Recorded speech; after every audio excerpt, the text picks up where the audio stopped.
Hi everybody, it's Dave the Red Pill Coach, and I'm back again once again to teach you guys how to make your life better and how to make your relationships work. Last time we talked about we began the series on cheating, and we talked about the different types of clients that I help. Last time we talked about the specific case of the cheating man whore. These are the guys, the alphas, who I refer to them as loosely married alphas. And we talked about the strategies on how to deal with these guys. It's essentially in agreement with traditional marriage counseling. That is to say, you need to kind of beta these guys up and knock them down a few pegs so they'll quit cheating. And they'll be a little bit more considerate of their spouse. And this works for the 10 to 20% of guys who fit that category. It does not work for the rest of the guys. And that's who I'm going to talk about today.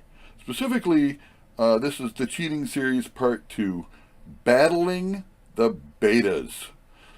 That's what I spend most of my time doing, it seems. As I said before, there are 4 types of men.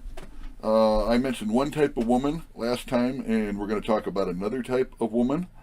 And you can see about 0% of my clients are family alphas. None. I don't know if they exist, but if they do, they exist in the same way that the mythical female unicorn exists. Not very often. These are the guys who are alphas, but they're homebodies. They can get any woman they want, but they only want their wife. There's a whole set of characteristics. But the easiest way to remember them is simply that they are the female or the male version of the female unicorn.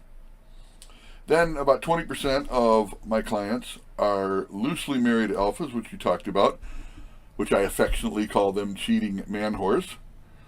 And about 10% of my clients are the long-suffering women of the cheaters. They love these men, but then they can't get enough of them.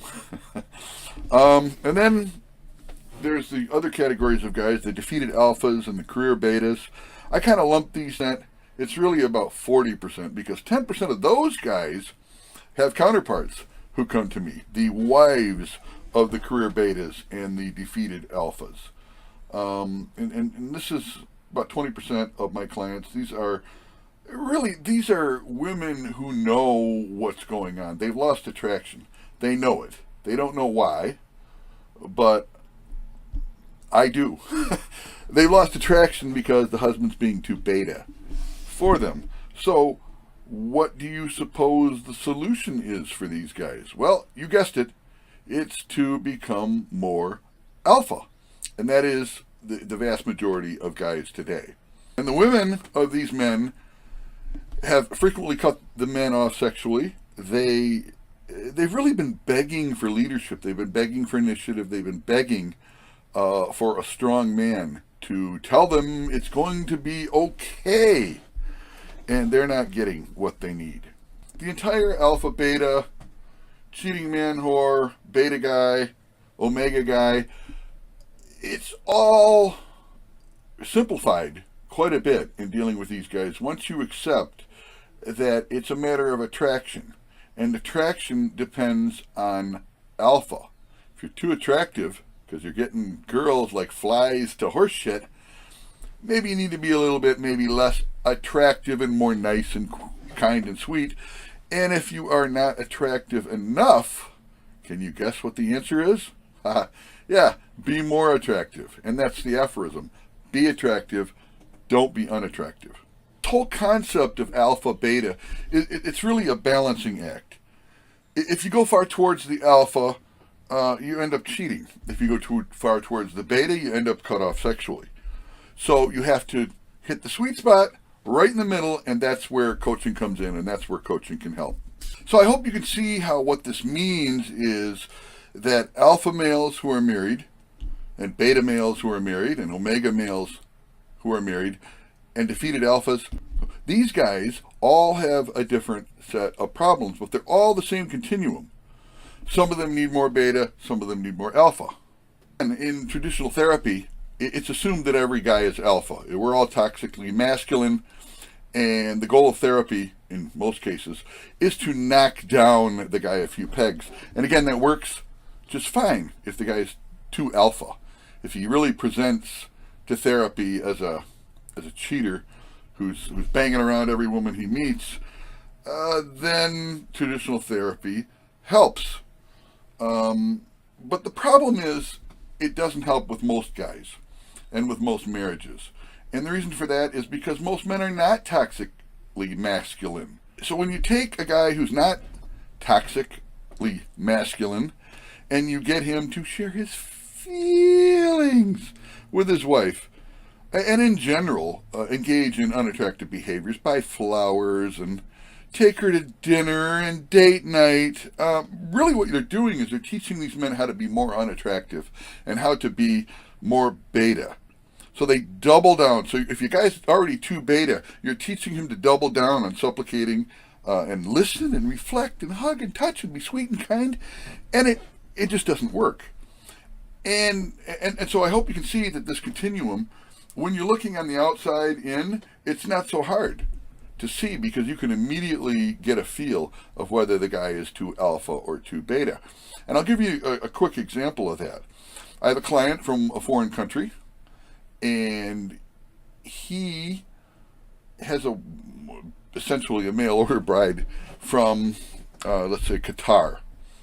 And he brought her over here, a virgin young girl, woman, barely, and the sex is fine, everything's great, except she is screaming and crying, "I want a divorce, I hate you." What caused that? Well, he admits to me that he was too harsh with her. And now normally, this guy, he's from a culture that is, I don't want to insult any culture, but this culture, if I told you what it was, you would know what I'm talking about. It's a beta culture. It's widely recognized as beta. And you cannot go to a 7-Eleven or a Dunkin' Donuts unless you have a slight Indian accent. The guy's beta. Okay, he's a physician. He's a doctor, and he thinks that you should supplicate and give everything to the wife. And normally, I would be on the other side saying, "Hey, you gotta be more alpha," but you have to take into account who he's with. Okay, he's a 38-year-old man. He's with an 18-year-old girl who's a virgin, who's lived with her family her whole life, who's moved to a new culture. And so the coaching with him is getting him to understand a little bit how his wife feels going to this new culture and being stuck in America for the first time. Really no friends, no family. And so the guy, even though he's beta, he doesn't need to be more alpha because sex isn't a problem, but he does need to be more considerate of his wife. So you can see the balance. Even though he's over this side on the beta, he's still mega alpha to this girl. Okay? So you can see you have to consider both sides in the equation, both the husband and the wife. So, if he were an alpha, if he was a cheating guy, and he's not, I would say definitely he needs to shut up and listen more and be supplicating and consider his wife's feelings, reflect, listen, hug her, touch her, etc., etc. But even though he's not too alpha, the wife is in a situation where she sees him as this mega alpha, and it's creating problems in their relationship. So the solution is to tweak it a little bit back the other direction.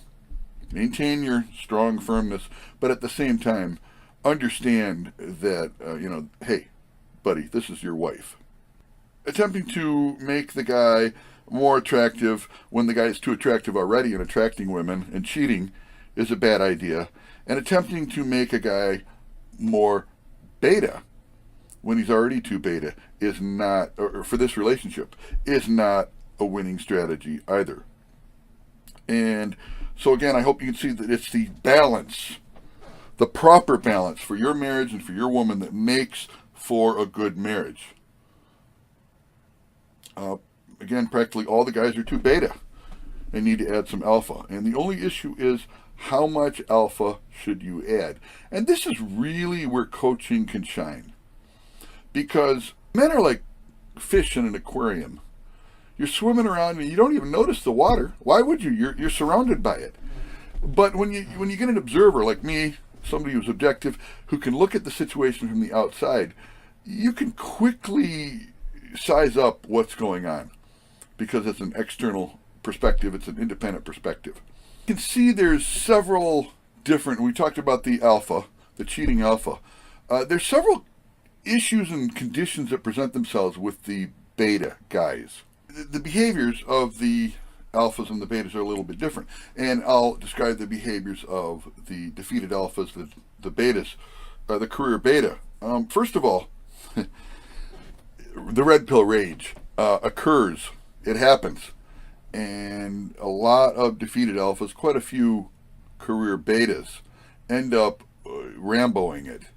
That's the first thing they do. They discover the red pill and they just lose their minds.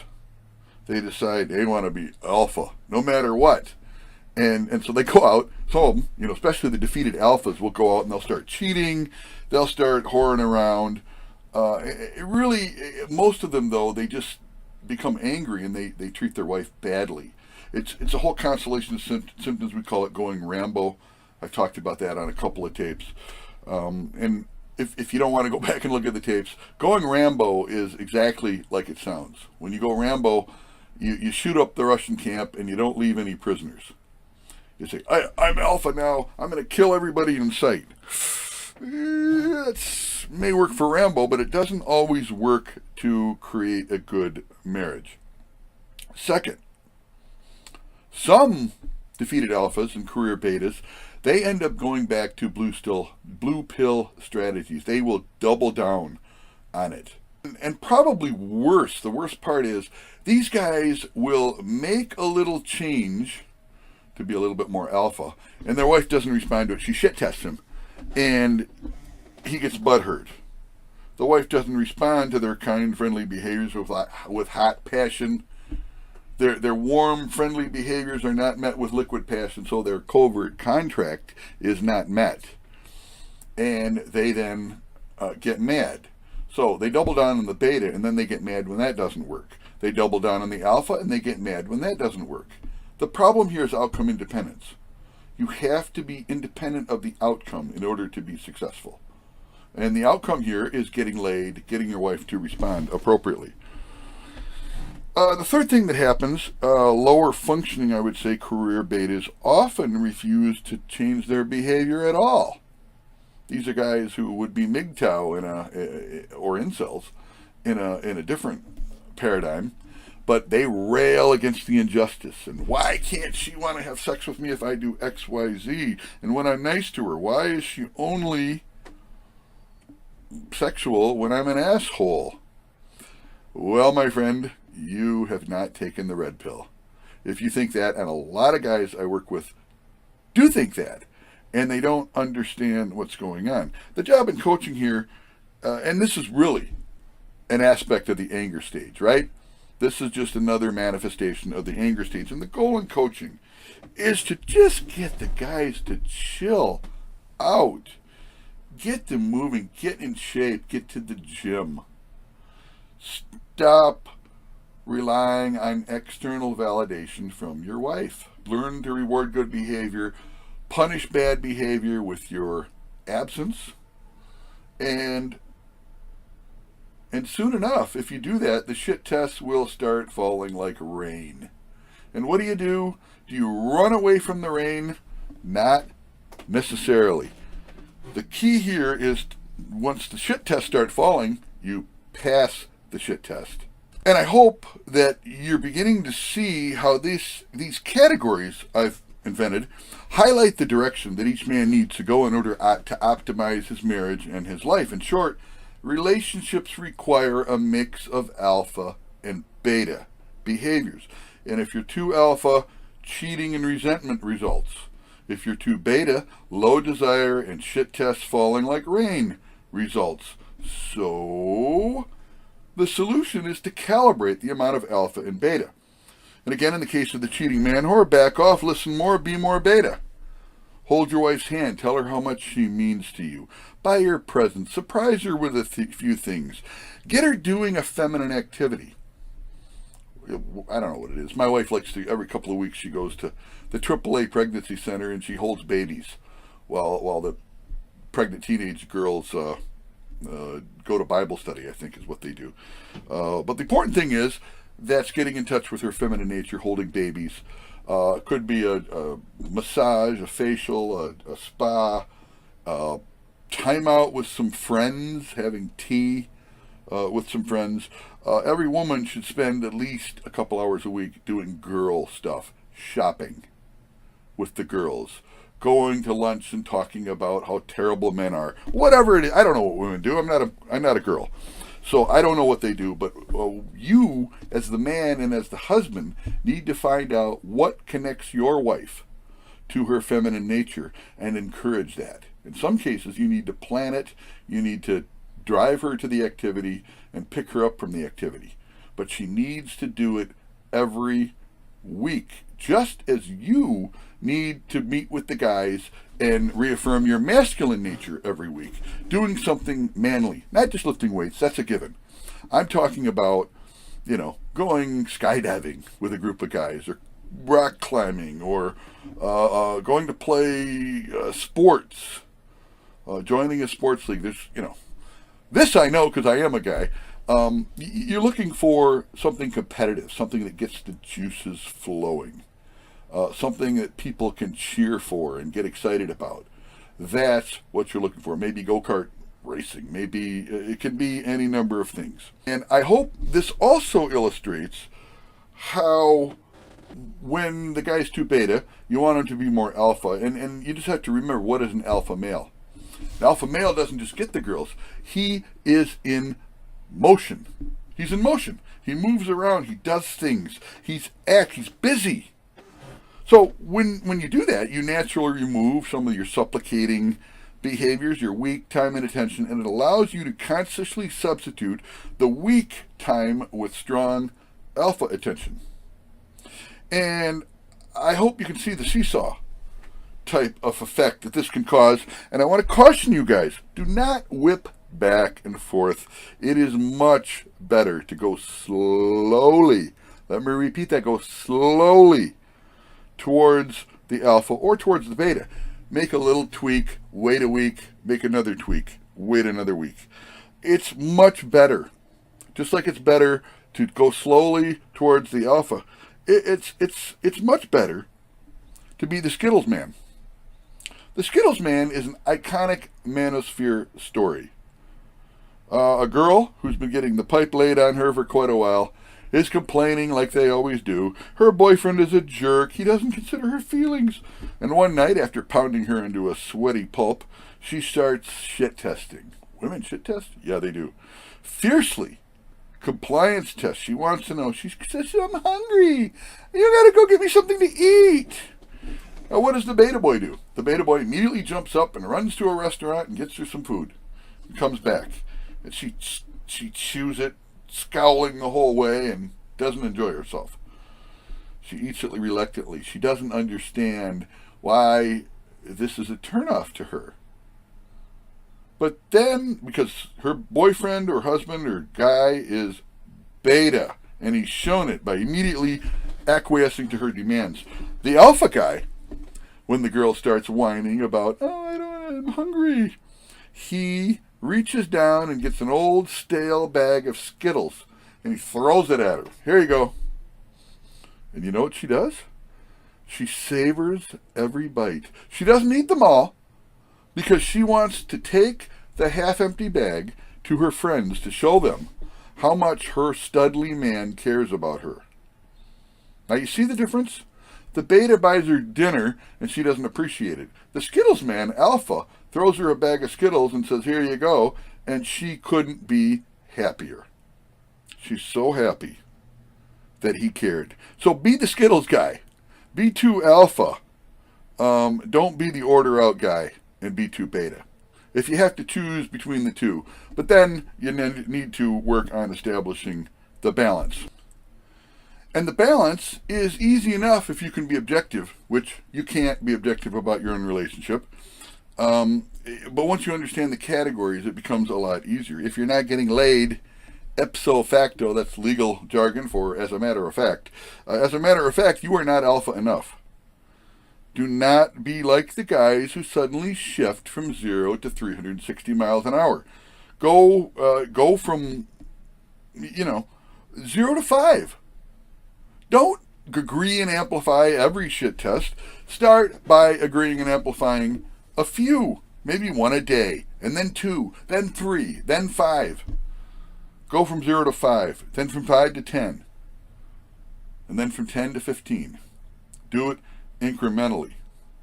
So how do you alpha up? How do you alpha up properly if you're too beta? This is an important question, and the answer, as always, begins with the Iron Temple. You must attend worship services at the Iron Temple at least 3 times a week. Work out, lift heavy weights, lift them hard, build muscle, build testosterone. This also, in addition to making you more alpha and more attractive and more confident and stronger and better natured, it also removes your time and attention. It creates that distance, that separation between the husband and wife that allows true love to grow. Because remember, love occurs between two people. And if you're connected, there's no room for love. You have to be disconnected enough. Now, when, in many cases, the wife doesn't acknowledge or notice that you are, in fact, working out and you're improving and you're more attractive, here's when you know you got her. And I've heard this story 7, 8 times probably by now from guys who start lifting. Well, I mean, as a coach, I've heard it hundreds of times online. But when a guy starts lifting, he works, the wife ignores him. He works harder, the wife ignores him, and then one night they're having sex, and he's on pounding away, having a good time, and the wife reaches up and grabs him around the back or by the shoulders, and she realizes in her little hamster mind that, oh my God, whoa, that's different. That's a lot harder than it was before. He's got muscles now. And what the woman will typically do is turn beet red and juice up like a juicy fruit. I